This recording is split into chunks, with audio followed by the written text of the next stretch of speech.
Welcome on into another edition of the Scots Sports Show. I am your host, Tyler Trumbauer. It may feel like summer in the Boro this week, but fall sports are still in the full swing right now. Continuing with Boro football, who's wrapping up the season, just a few more weeks to talk about that. Right now, we have head Edinburgh football coach Scott Browning joining me on the show. Coach, no Mike Fenner this week, so it's a little bit lonelier. I apologize for that. We're going to have to handle it without Mike. We're going to have to try to do our best, Coach. But continuing on in from last week, the senior day home finale of 2015, having Slippery Rock coming on in, a tough loss to them. What did you see from them? I know you were really lauding them for their experience, just a lot of seniors on the team. Do you feel that experience for them just kind of put them maybe a tick ahead of you guys at the end of the day? I don't think there's any question. They're the team as advertised. They had 7 seniors on offense. They had 4 seniors on defense. If they had a replacement come into football game, it was either a senior or a junior, someone that's been in the program, that's paid their dues. They're a very veteran football team, well coached, by far the best team we've played to date. And there's just not a weakness. Offense, defense, special teams, they just do a great job. And, it's their year.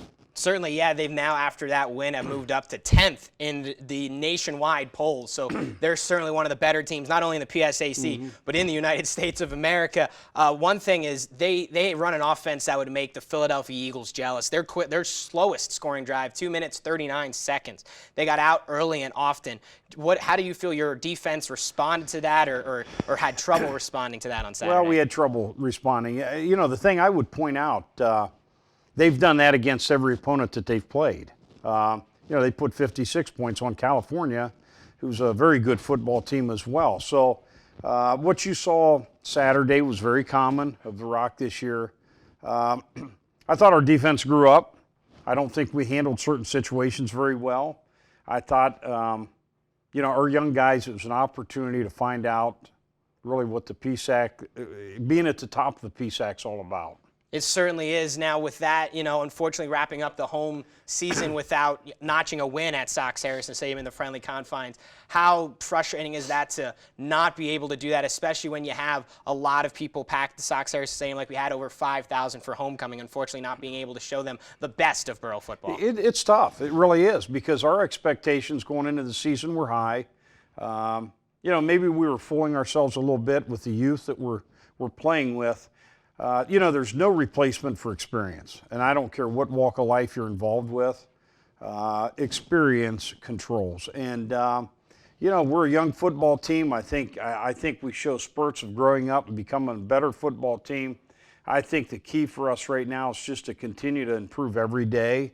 That was one of our goals going into the season, and try to get a couple wins here before the current seniors leave, and catapult the younger guys into, next season with a couple wins under our belts. Certainly one last note from this past week, Jake Sisson, I know he finished the game, but being someone at the game, calling the game, I noticed his arm seemed to get some medical attention on the sidelines. He's had a couple of, I would say, dingers this year. How is he doing right now? His status good to go? What's that? He's probably 50-50. I'm not really permitted by certain laws to comment a whole lot, but the medical staff are doing a great job, and they'll do whatever they can to get Jake back so he's healthy and he can play this week. Hopefully he can, heading to Seton Hill for the first time ever. This is just the 3rd or 4th meeting between you guys and the Griffins, going to Seton Hill for a noon kickoff. Looking at this Griffins squad, they are the only team to beat the Rock this year in that 41-38 victory for them. So Mike and I have talked a lot, and one thing he said is that Seton Hill's highs have been highs and their lows have been pretty low. What do you make of that Seton Hill team? I couldn't agree with that more. I totally agree with Mike on that. And, here again, they're a young football team like us. They're progressing. They're getting better each week. Like you say, the highs have been high, the lows have been low. But they're very capable of being very explosive on offense, damaging on defense. They've got very good athletes. They're explosive. It's just a matter of what team shows up for Seton Hill and what team, if we can continue to progress, I'd like to think we could get down to Seton Hill and have our fair share of success. Certainly. Do you think maybe this team, the team that wins it, could be the team that just wants it more, knowing your record, knowing their record? You know, there's not playoffs on the line. No one can play spoiler. Do you think it's just when you two meet, noon kickoff that Saturday, it's going to come down to who wants that game more? I think who wants it, who really enjoys playing football, and who's going to come out and make plays. And yeah, I think you hit the nail on the head. You know, it's supposed to be a decent day down there, and I'd like to think that we'll get on the bus and get down there and compete, make plays, and our guys will step up to the challenge. They certainly will. A player we're going to hear from in a little bit, Darren Massey, this week's Male Scot of the Week, set a new football school record with 15 catches in that game last week, breaking his own record from week 1 of this season. Darren's just coming to his own. He's had to fight double, triple teams this year. How do you feel he's done not only just last week, but this year to date? Well, in my opinion, you know, Darren's, I think he's, if not the top, he's one of the top players in the conference. And, you know, it's we went in at halftime, and I'm always handed the stats before I come back out. And I looked, and I was shocked when I saw that he had 10 catches in the first half. I knew he had several catches, but I was I couldn't believe he had 10 catches. And, you know, he's a competitive kid. He's a football guy. He knows the game very well. He's a heck of a football player for us, and he's really turned into being a super leader. He certainly is. Alex Caratelli being his best friend, because now that he's coming to his own, maybe he's got a little of the attention off Darren as well. Looking in the backfield, though, we saw some Ryan Harkness action in last week. The only returner with positive yards from a year ago. Hasn't got a lot of touches this year. I think only 4 going into last week. But he got some action at the end. What was that decision like, and do we see more of Ryan in the future? I think there's that possibility. You know, unfortunately, we've not run the football this year like we wanted to going into the season, and I think that in some games, many games, we've gotten ourselves in a situation where I feel like we're playing catch up. And, you know, it changes your game plan. You know, 2 weeks ago against Mercyhurst, we ran 14 legit plays in the first half. And it's really hard to get into rhythm and get things going offensively when your defense doesn't keep the opponent off the field and your offense doesn't create rhythm and get something going offensively. So, I'd like to think Ryan could get in and have more snaps, but I'd like to think that of the number of the other tailbacks as well. Certainly, Coach. Last question. You touched on it in the beginning of this interview.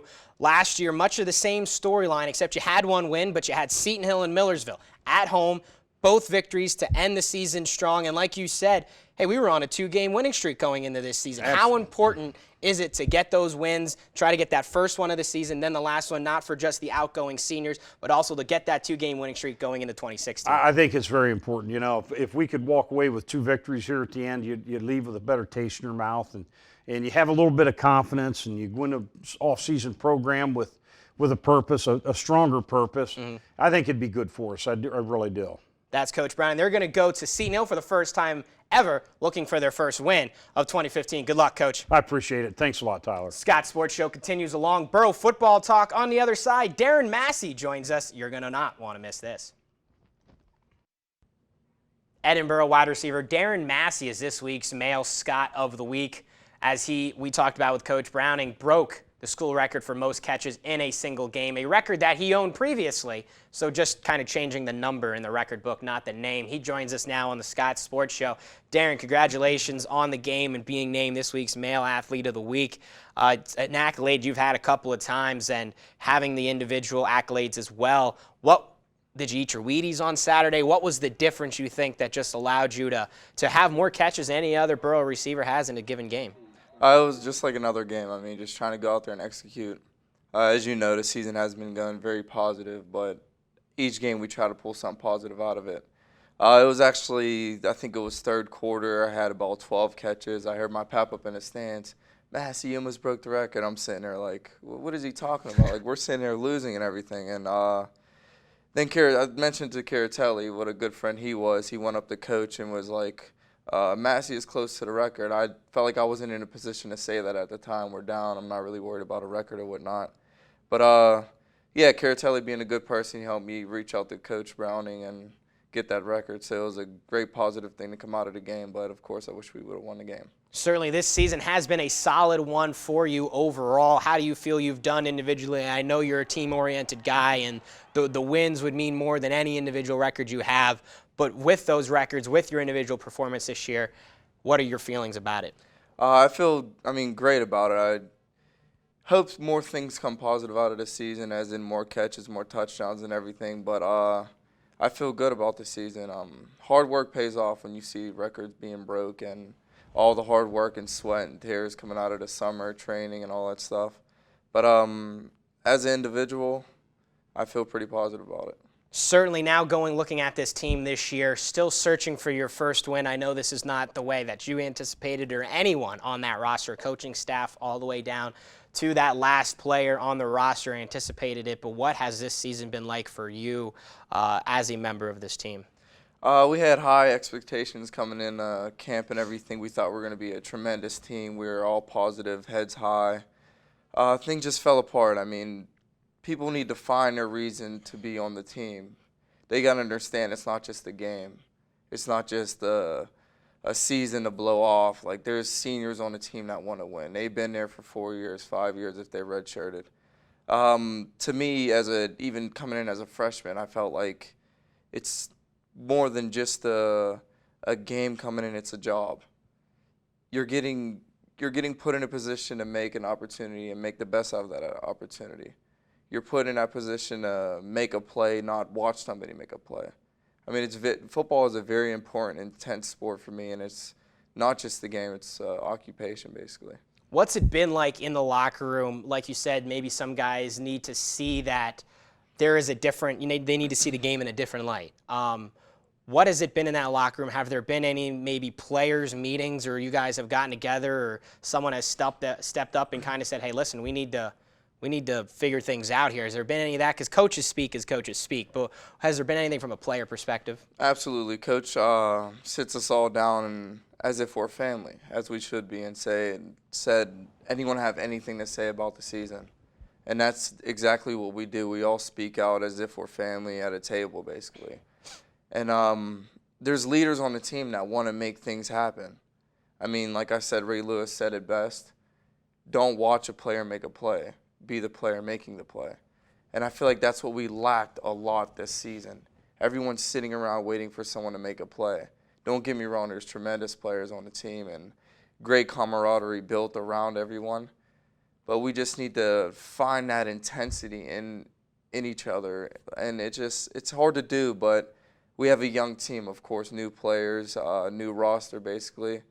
I believe in everyone on the team and believe that we can make this happen next year. Certainly, and not only new players and younger players, but you have new coaches as well. You go from having who you thought was going to be an offensive coordinator to going into the season without an offensive coordinator and having a quarterbacks, receivers coach and a line tight end coach. So that kind of threw everything for a loop as well. So now with the record that it is, and all the historical significance of that record, you still have 2 games left. You have 2 on the road, Seton Hill, Millersville, teams that you beat a year ago at home to finish the season strong. Going to Seton Hill on Saturday, the first time going to Seton Hill, only the 3rd or 4th matchup between the Scots and the Griffins.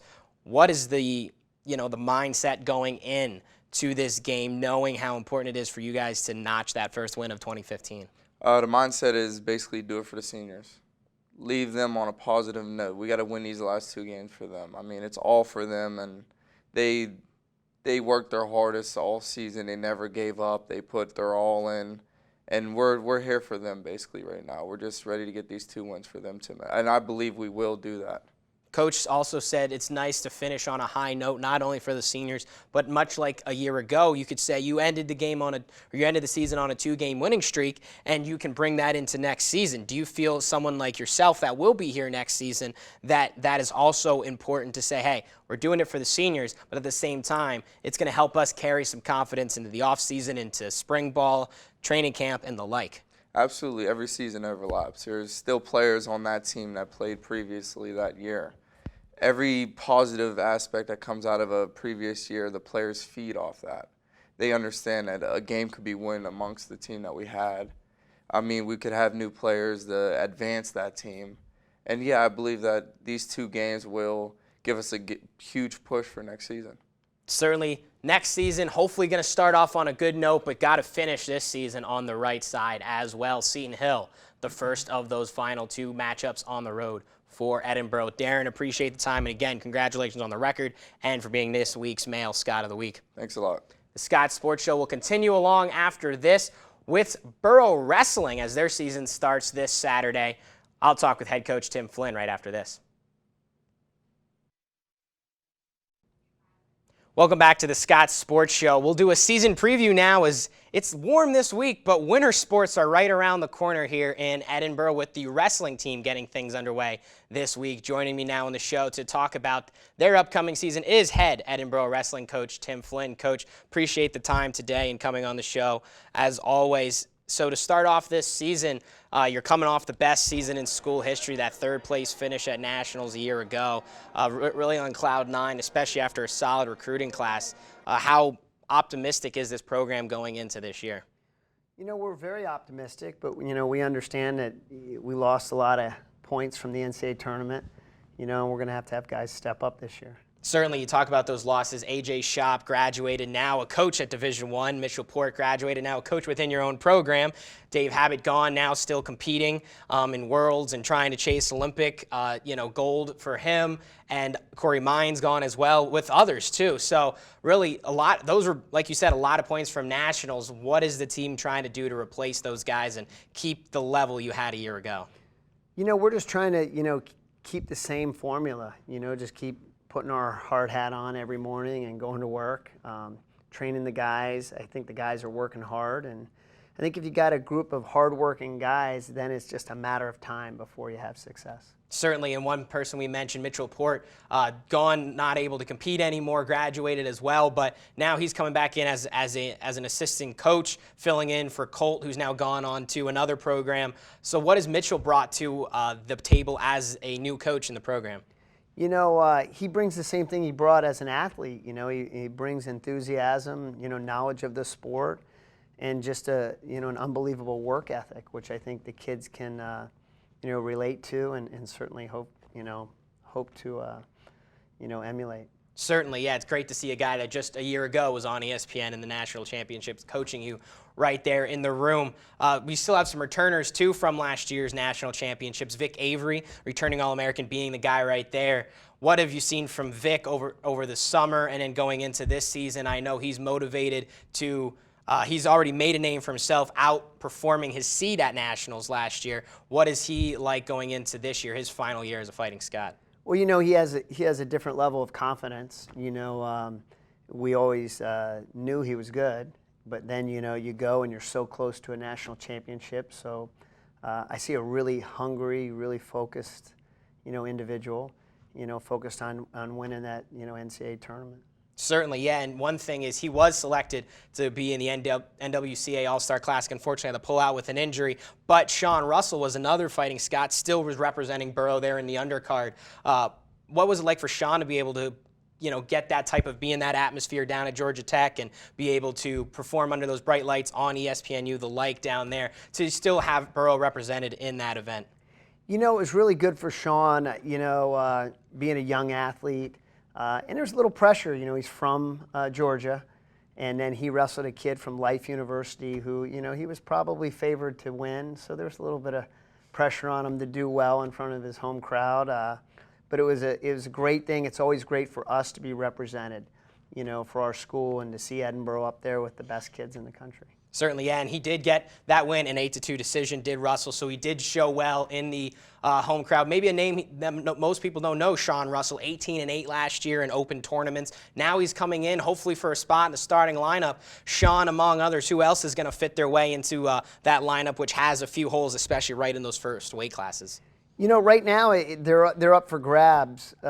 We had the initial wrestle-offs, and some guys emerged. We'll see how they perform this weekend. Right now we're going to go with Anthony Rivera at 133 and then Tyler Vath at 41, and I think we're going to start Pat Lugo, a freshman from Florida, at 49. So that'll, we'll have a lot of youth in the first couple weights. Certainly, yeah, and someone that we're going to hear from in a little bit at 197, VInce Pickett, coming off nationals a year ago as well. But weight class above that, heavyweight, was something that was just kind of in the balance a year ago. Is there going to be some more clarity to that weight class this year? How is that shaking out? Yeah, Billy Miller looked really good in the wrestle-off. He's a hard-working big guy, which he's going to go a long way. Again, I don't know how quickly he'll get there, but when you work as hard as Billy does, he's going to get there. Certainly. So that's at the top of the weight class through and through. You have that. Other guys, Austin Matthews, a name that he came in and made a big splash a year ago. Unfortunately got hurt, had to end his first season in the Boro after transferring from Clarion a little early. How's he doing? Fully recovered? What do you expect from him this season? We should see him back in January, healing pretty well and really itching to get on the mats. He's been out a little bit, so he's excited to be back. Certainly, yeah. So with all those, the lineup that's kind of piecing together as it is, you're still a little early, and I know everything's got the mindset for March. What are the expectations, goals this year, knowing you lost a lot of points from Nationals a year ago, knowing what you have returning, and knowing that nice recruiting class you had coming in? The goals remain the same. I mean, you want to have these kids reach their individual goals at the NCAA tournament, and I think if you get enough kids that, have their eye on that big prize, the team thing will take care of itself. But our most immediate goal is we have Olivet College Saturday, and then we have Northern Illinois, and we have Ohio U. So try to narrow our focus a little bit. Right, yeah, short-term goals. Looking long-term in it all down the stretch. Edinboro now at the tops of Division I wrestling world, obviously at the tops of Nationals last year. You got some respect. Now you got some bigger schools coming in. Had Ohio State a year ago, some different teams coming on in here. What is the big match this year you think is going to be the one that packs Macomb that people should be circling on their calendar already? Super Bowl Sunday, we wrestle Virginia Tech, and it's far enough in advance so that people can still get back and watch the football game. But Virginia Tech, I think, is ranked in the top 5 or 3 in every poll, and I think they have 4 returning All-Americans, and they have one heck of a team, so that'll be a pretty big duel. Certainly, yeah. They had a nice showing at Nationals a year ago, and West Virginia, another team that's on the schedule this year, they had, I believe, a freshman that went all the way to surprise some people at Nationals a year ago. Overall, what are your feelings for this year, knowing what you have? We kind of talked about it with the goals, expectations, but you've been doing this for a long time. You've seen a lot of teams. What is your feeling going into this year? It's kind of excitement, I guess, would be the word I'd use. In the last couple of years, we've known what we've had coming back, and now we have some young guys getting in there. We have a couple guys hurt to start the year. You mentioned Avery and Matthews won't be in the lineup right away. So we're going to have some young guys. I'm excited to see how they step up, and we're going to. I'm not a patient guy, but we'll have to show some patience here and there and continue to work. But I'm excited.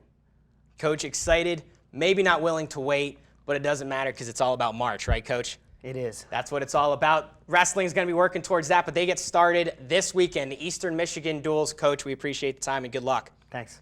Scott Sports Show will roll along after this with more Boro wrestling talk with 197-pounder VInce Pickett. Don't go anywhere. Welcome back to the show. We continue Boro wrestling. We stay on the mats now with someone that's been on the mats for quite a few years here at Edinboro, VInce Pickett. Now joining us here on the show. Vince, appreciate the time and taking it out of your schedule for us today on the show. Starting things off, we just had Coach in the last segment. He was talking about the team overall. A lot of guys lost, a lot of maybe role models for you. Dave Habit, AJ Shop, Mitchell Port, who's still within the program, but as a coach now, losing those guys, how is the program just different not having them in the room day in and day out? We still got Port because he's our assistant. He still comes in and right. He still wrestles and everything every day. But we are very young. We're a very young team, and I think I wouldn't call it kind of a rebuilding year, but we just got a lot of young freshmen and stuff. So I think it's going to be a factor for the overall. Certainly. Now, you say you're a younger team. You're more experienced. You made that trip to Nationals a year ago, got the taste of that. Do you consider yourself a leader on this team and really one of those more experienced veterans that this younger team will look up to? I would consider myself a leader. Yeah, I would hope so. I would hope they would look up to me. Certainly, if they want to make nationals, Yeah. you got to follow that VInce Pickett path. So for yourself, what have you done since then? I know that taste was nice, but of course you would want a better showing. Everyone wants to win a national championship when it comes to March. What have you done in the off season to prepare to make sure that you A, make that return trip to nationals in March, and B, try to get farther in the bracket than you did a year ago at St. Louis? A lot in the summer. We didn't go home that much. Stayed here and trained over the summer, and over breaks and stuff I didn't really go home. So really kind of giving it all my last year. So Certainly, it is your last year with Edinboro. You and Vic Avery, kind of those two guys that'll spearhead that. Who are some other guys you think could step up, join you guys going to nationals this year? Austin Matthews, coach just said, hopefully will make his return in January. Had a nice showing a year ago. Maybe some other guys that could come up this year that maybe are no names right now, but could be household names by the time EWLs and nationals comes around.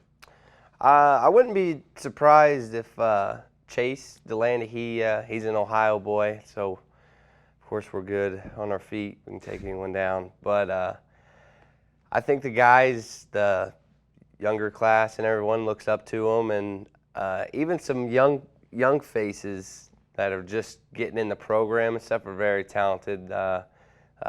Nate Hagan, he's real tough. Of course, he's from Ohio. He ended up losing his wrestle-off to Vath, but he's very, very talented. They're both very good, and they can both make a factor. Certainly. So I see you got that Ohio bias. Coach said Tyler Vath, probably going to get the start at 141 at least this weekend at the Eastern Michigan Duels after winning those wrestle-offs. For you, what are some goals this season? Obviously, you had a nice finish to your season a year ago. You want to carry that over. But individually, what are some goals you have, not only in March, that was later stages of the season, but also starting off at EMU Duels and carrying through the upcoming months? Well, it's to win. I never go out there to lose. So I plan on, winning another EWL title, and, of course the PSAC, and getting to the national tournament, and, All-American this year. So. You've seen this program grow. You said this is your last year. You've worked your way up. You've seen Edinboro from the mighty mouse that it was, a smaller school, but still on the Division I landscape for wrestling. Now it's at the top. Now it's a household name. There's guys from Edinboro in the NWCA All-Star Classic year after year. You guys are on the stage receiving a team trophy at nationals. What's it like to finally see all the hard work that you, your teammates, the coaching staff put in that room down there finally come to fruition and get on the headlines of ESPN and being on that national stage in March? It wakes you up a little bit going.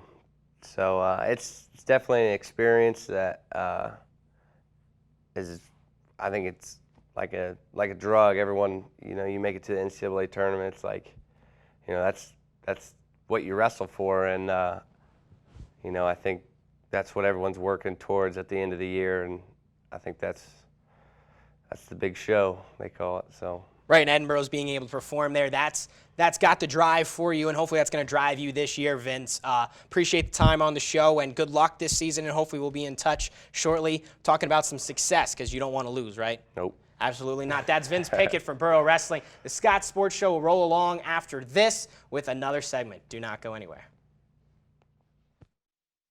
Last week's Scots Sports Show, you saw my report from the PSAC Cross Country Championships as I joined the teams to Cooper's Lake Campground, as that event hosted by Slippery Rock University was quite a good one for Edinboro Cross Country. Now to talk a little bit about that and look ahead at the Atlantic Region Championships, I'm now joined by head cross country coach Rick Hammer. Coach, PSACs were pretty nice to you guys, well-deserved women's title, Ida claiming that individual crown and Elliott finishing second with the guys taking fifth as a group, something that we've talked about a lot here on the show.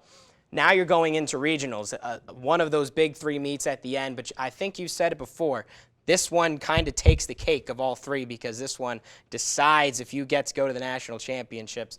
How important is regionals to you, and how important is it that you're stressing that to your athletes? Well, it is obviously the most important meet of the year. You know, we always have our eyes set on the national meet. That's the end goal. But, you know, the national meet is not an all-comers meet. It's something that you have to earn the right to participate there. And you do so by placing well at the Atlantic Regionals. So, at least from our standpoint, we have to place well at the Atlantic Regionals. So, it's highly important. At the same time, you know, cross country is a sport of routine. We've been doing the same things we've been doing all year, just kind of sharpening them up and getting ready to race the way that they're very capable of doing. Certainly. So regionals this Saturday, hosted by Lock Haven, a course that is much flatter, not anything like that you guys experienced at Cooper's Lake Campground. I know you guys are talking about that and how Ida will probably have a better time on this flatter track. Looking at the women, who are the top-ranked team in the region, coming in, you know, with a few titles to their name in recent history, trying to defend them this Saturday. What is your outlook for the ladies when they head to this meet on Saturday? Well, you know, we definitely head into this meet on a high note, coming in as the conference champions and ranked #1 in the region. We pick up another couple conferences in the Mountain East Conference and Conference Carolinas.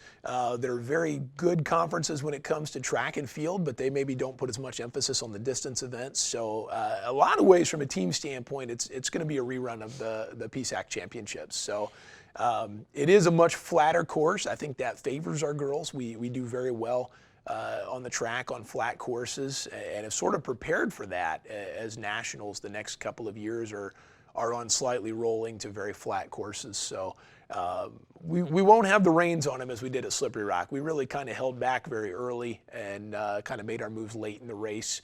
At Slippery Rock, I think you'll see us going from the gun and racing the entire 6-kilometer distance rather than sort of taking a more patient approach as we did a couple weeks ago. Certainly, you're right. Conferences more into this regional now, but in the last regional rankings, it was all PSAC squads, kind of just to your point that it basically is a rerun of the PSAC championship.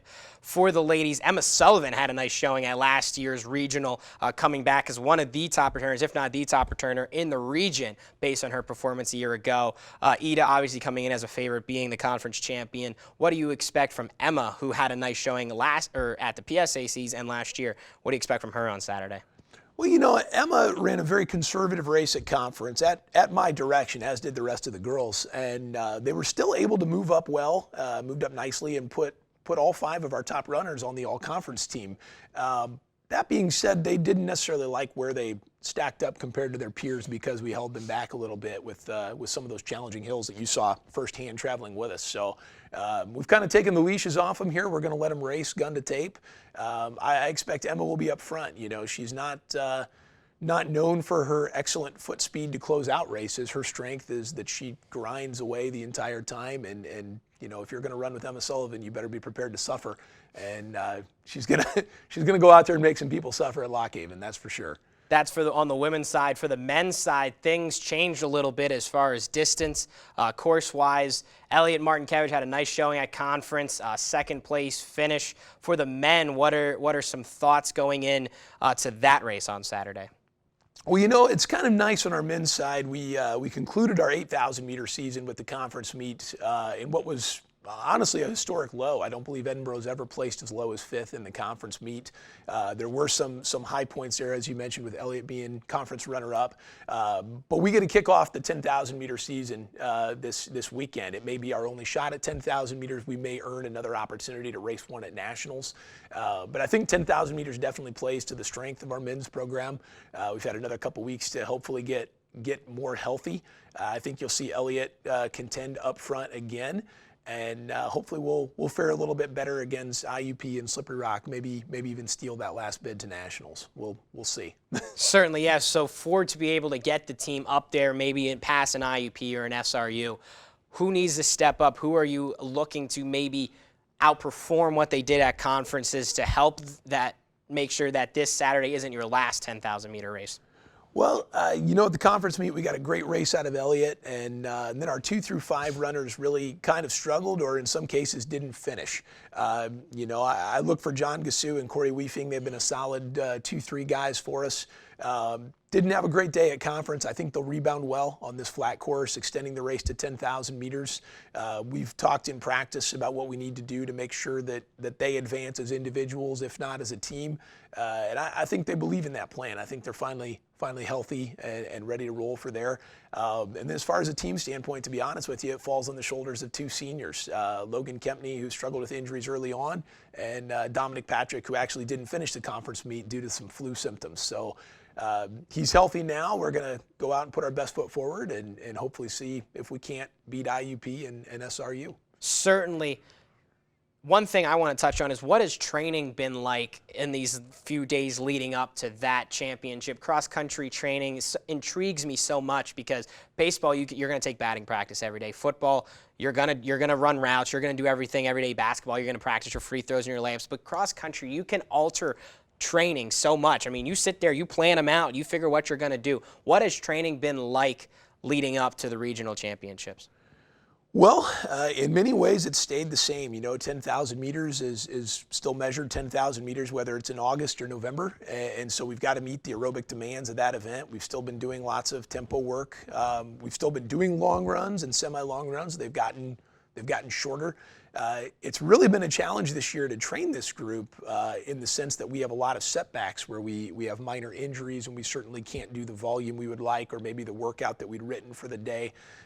We've had to be very creative to try and simulate as best we can the demands of those practices while allowing their injuries to heal, while not aggravating them. So we're definitely a little bit lower in volume than we've been throughout the course of the year. I mean, this week in particular, there's not a lot of fitness gains we can make from today until Saturday when we race. So we're trying to make sure everybody's as healthy as they can be, as well rested as they can be, doing a little bit of shorter, quicker things in practice to make them feel fast and confident, and hopefully that'll play out well for us on the course. Hopefully it will. Saturday it is, the Atlantic Region Championships for cross country, hosted by Lock Haven. Something that the ladies hope to dominate in, and the men hope to sneak by some other PSAC foes in the regional landscape. Coach, thanks for the time, and good luck on Saturday, and hopefully you'll be taking 2 squads to nationals this year. I hope so. That's Rick Thanks, Hammer. Tyler. For the cross-country teams, we are gonna wrap up the Scots Sports Show, take a look at the Scots of the week, the schedule ahead, and send it on out for this week right after this. Congratulations to Haley Hammer and Darren Massey of the women's soccer and football teams, respectively, for being named this week's female and male Scots of the week. Hammer netted 2 goals last week, one in Edinburgh's 2-1 victory at IUP to clinch a PSAC playoff berth, and also another one on Saturday's 2-1 victory against Mansfield, which clinched a home PSAC playoff game in the quarterfinal round. Massey, who we talked to earlier here on today's show, had a career record day against Slippery Rock with 15 catches, the most in a single game in Edinburgh history for any player. Congratulations to both of them. Now let's take a look at what is ahead for Edinburgh's student athletes. Jam-packed Saturday, but before that, Friday, women's volleyball in action at Mercyhurst. Then on Saturday, wrestling gets things underway in Michigan at the Eastern Michigan Duels. Cross country, who we just talked to, head coach Rick Hammer, is at the Atlantic Region Championships. Football's on the road at Seton Hill at noon, which we talked about with Massey and Browning. Volleyball is in action as well. Wheelchair basketball has the Boro shootout additionally in Macomb Fieldhouse on Saturday. So try to go out and support Edinburgh student athletes over on Friday and Saturday in what is a jam-packed couple days this weekend for Edinburgh University athletics. That's all the show we have for this week. Thanks for watching, and go Boro.